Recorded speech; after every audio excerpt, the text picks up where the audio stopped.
It's nice to be back with you. At the moment, everybody seems to be very anxious about all sorts, and quite understandably. We all carry around throughout the normal course of events lots of worries and concerns, but the last few weeks and months have been particularly stressful for people. And I wanted to talk about the Christian's response to that. Where do we turn when we feel anxious? And the answer is, God encourages us to turn to Him in prayer. I found a lovely verse from the Bible which says these words. It says, "Cast all your anxieties on God because He cares for you." And it's from 1 Peter chapter 5, verse 7. What do we think of prayer? Sometimes we struggle with it because we say prayers and there doesn't seem to be an immediate answer.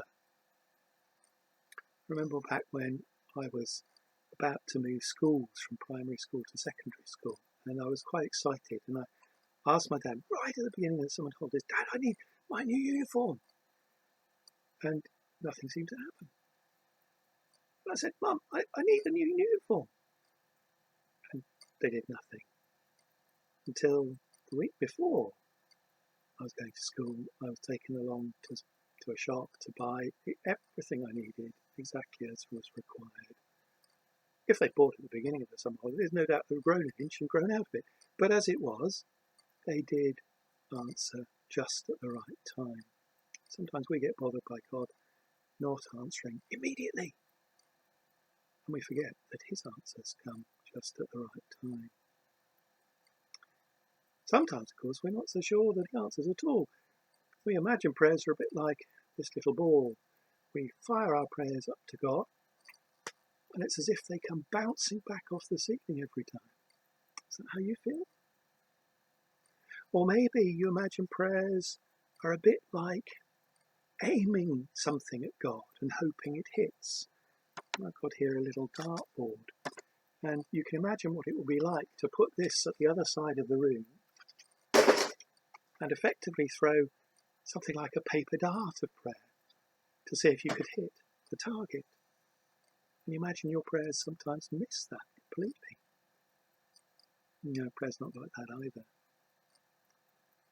But maybe you know God does listen to prayers, but you're not quite so sure, if I can put it like this, that He hears you.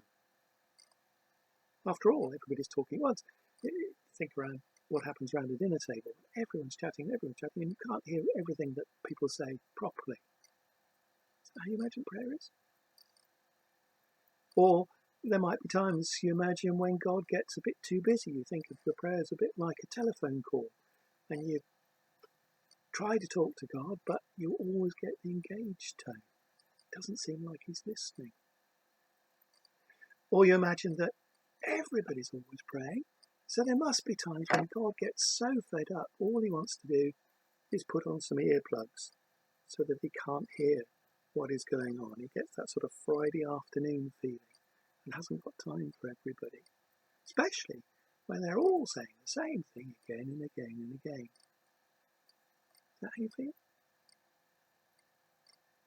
Most of those sort of pictures of prayer come from the fact that we don't think we matter to God.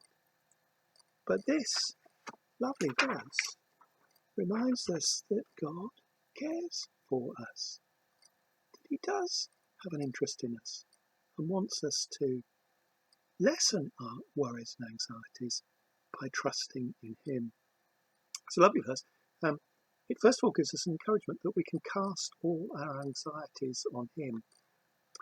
I sometimes think of my worries as a bit like a big bundle or knapsack of concerns that I carry around with me. Imagine I'm this little chap and I'm carrying around me all the time a whole bag of concerns that weigh me down. That would be rather a lot to cope with. But God encourages us to cast our anxieties on Him. And the origins of the word cast all your anxieties on Him go back to placing all your belongings on a pack horse. So imagine this chap, instead of having to walk along carrying everything, riding a horse. or placing his bag on the horse. Suddenly the weight that he's been carrying is carried by God instead. That's the picture God gives us of his willingness to take our concerns. If that's the encouragement that we can do that, the second part of the verse is a wonderful truth. He cares for you. That's a great thought, isn't it? If we're worried about anything at all, the truth is, he cares for you. When we pray the Lord's Prayer, we begin, Our Father. And it's a lovely reminder that he's like the best dad in the world, that he longs for us to enjoy his fatherly care and protection and to lift the weight of our anxieties and worries from us. So remember that verse. Cast all your anxieties on him, that's God, because he cares for you. And it's from 1 Peter chapter 5, verse 7.